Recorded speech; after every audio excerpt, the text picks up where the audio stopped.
Joyce chooses titles that often seem unrelated at the beginnings of stories, but deeply symbolic by their conclusions. As such, he requires his readers to make interpretations. With the title of Two Gallants, for example, the reader expects a story about two gentlemen, but gradually realizes that the protagonists are nothing of the sort.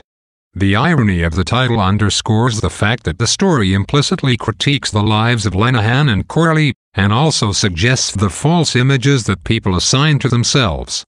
Lenihan and Corley probably think themselves to be two gallants, but Joyce shows them to be otherwise. Joyce's choice of titles also serves to create dialogue between the stories.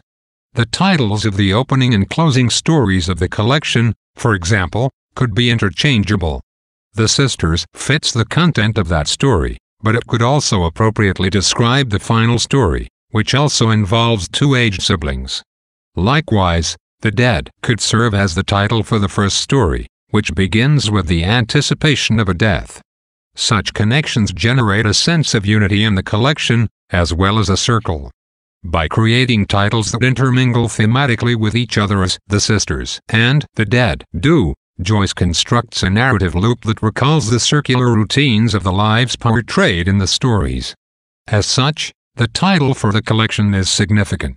These stories depict as well as enact the Dublin life that all of them share. Such circularity defines Joyce's characters, and the title of the collection fixes them to that cycle with the suggestion that life in Dublin, at least for these figures, can be no other way. 1.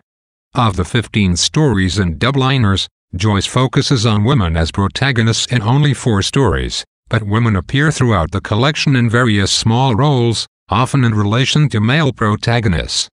What is the symbolic role of these latter women? Consider particular stories as well as the collection as a whole. 2.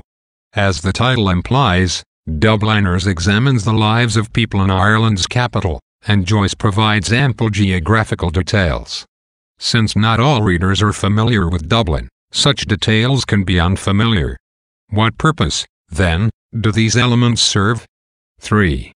Consider the number of deaths, both literal and metaphorical, that occur or are referred to in Dubliners. Which stories connect through the presence of death, and why is this connection significant? 4. Do any stories contain moments in which Joyce's authorial voice and point of view seem to speak through the narrators? Use the text to show how this occurs and what Joyce expresses. 5. Some stories include a full version of a text cited internally by a character.